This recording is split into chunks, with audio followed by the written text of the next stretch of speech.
Hello বন্ধুরা, welcome to Kiki dots TV.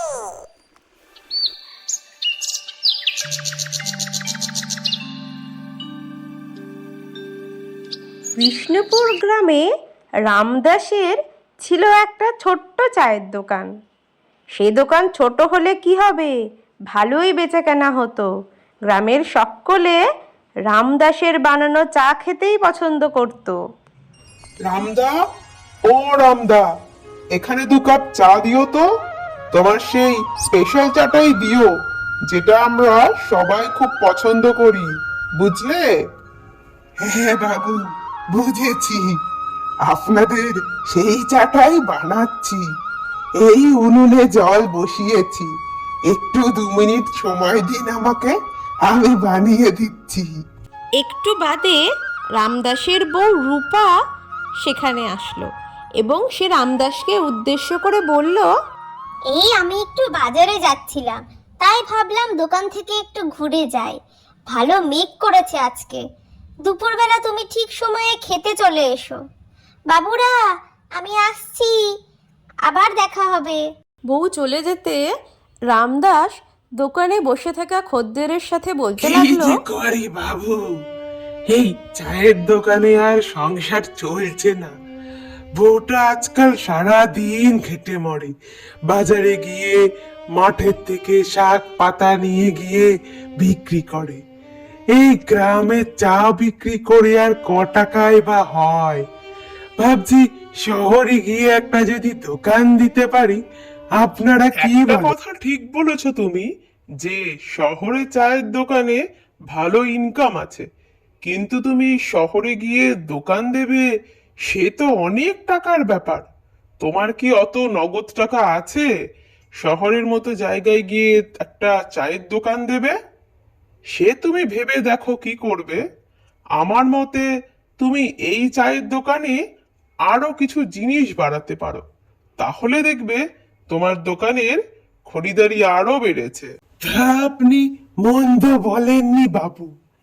এবার থেকে ভাবছি ওই সকালবেলা গরম গরম লুচি তরকারি এইসব করলে মন্দ হবে না, কি বলেন বাবু?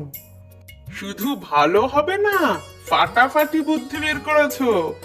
এইবার তোমার হাতে চায়ের সাথে লুচি পরোটা ঘুগনিও খেতে পারবো। দারুণ বুদ্ধি বের করেছো রামদাস। বুঝলে গিন্নি, আজ দোকানে অর্থ উপার্জন করার একটা ভালো বুদ্ধি বের করেছি। ভাবছি ওই চায়ের দোকানের সাথে সাথে গরম গরম লুচি তরকারিও করবো সকালে। তুমি কি বলো গিন্নি? সে তুমি মন্দ বুদ্ধি বের করনি, বেশ ভালোই বুদ্ধি বের করেছ। তা করলে বেশ ভালোই হবে। তোমার সাথে সাথে আমিও দোকানে গিয়ে তোমাকে সাহায্য করে দেব। এই আটা মেখে দেওয়া, এই লুচি করা, সবজি করা, এই সবগুলো আমি তোমায় করে দিতে পারবো। আচ্ছা, সে কথা বাদ দাও। আজকে বাইরে খুব মেঘ করেছে, আজ না হয় দোকানে যেতে হবে না। আজ বন্ধ রাখো দোকানটা। এই ঝড় বৃষ্টি মাথায় কি আর খদ্দের হবে?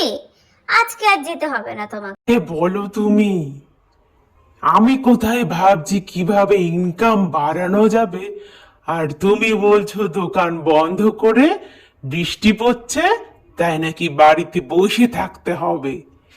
আমি গেলাম, এই বৃষ্টি বাদলের দিনে লোকে আরো বেশি চাটা খেতে আসে, ঠিক বুঝলে? আছে, যাচ্ছ যাও, তাড়াতাড়ি ফিরে এসো।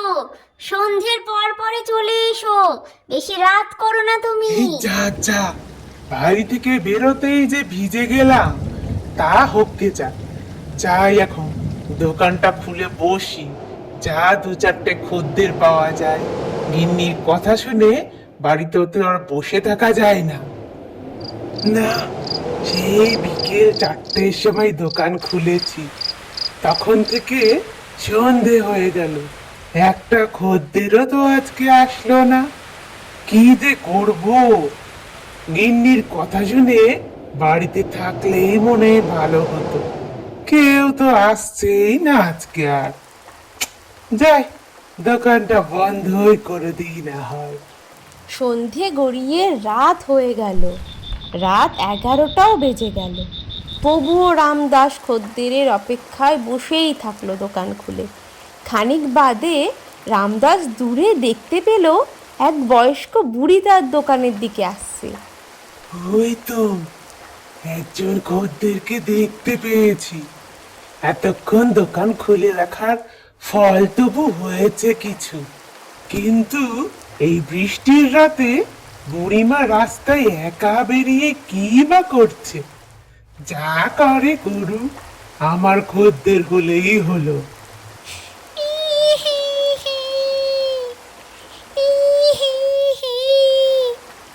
আমাকে আমার ছেলেরা বাড়ি থেকে বের করে দিয়েছে। আমাকে কিছু খেতে দেবে বাবা, খুব খিদে পেয়েছে। খিদে পেয়েছে তো কিনে খাও, আমি তোমাকে ফ্রিতে কেন খেতে দেব? হ্যাঁ, ঠিক আছে বাবা, ফ্রিতে দিতে হবে না। আমাকে তুমি কটা বিস্কুট, একটু পাউরুটি আর একটা চাই দাও। আমার হাতে এই বালাটা তুমি নিও, এটা সোনার, তোমার এতে হয়ে যাবে। সোনার বালার কথা শুনে রামদাসের মনে মনে ভারী লোভ হলো। সে যাচাই করার জন্য বুড়িকে তখন বলল, সাধারণ না ছাই, যাই হোক যেটা আছে সেটাই দিয়ে যেও, কি আর বলবো। বুড়িকে চা দেওয়ার সাথে সাথেই রামদাস বুড়ির কাছ থেকে সেই সোনার বালা নেবে বলে, কই গো বুড়িমা, দেখি তোমার সেই সোনার বালা কেমন। আমি দোকানটা গোছাই, তুমি ততক্ষণ বের করো। হ্যাঁ, হ্যাঁ বাবা, তুমি দোকানটা গোছাও, আমি বের করে রাখছি। বুড়িমার কাছে সোনার বালা চেয়ে রামদাস তখন উল্টো দিকে ফিরে দোকান গোছাতে থাকলো। এদিকে বুড়িমা হঠাৎ গেয়ে উঠল, नाम है कोई, बदनाम है कोई, रामदास সোনার বালা নিবি? রামদাস, পেছনে ফের তাহলে, এই দেখ সোনার বালা।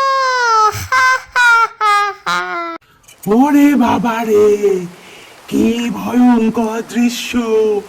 আমি পালাই আগে, থাকুক পড়ে আমার দোকান। ওরে বাবা রে! রামদাস পিছনে ফিরতেই বুড়ির ভয়ঙ্কর রূপ দেখে দে দৌড়। কি রে রামদাস, সোনার বালা নিবি না? আয়, পালাচ্ছিস কেন রে? এরপর থেকে রামদাস দোকানে খুব বেশি সময় আর কাটাতো না। সে তার বউয়ের সাথে বাজারে গিয়েই শাক পাতা বিক্রি এইসব করেই দিন কাটাতে লাগলো। বন্ধুরা,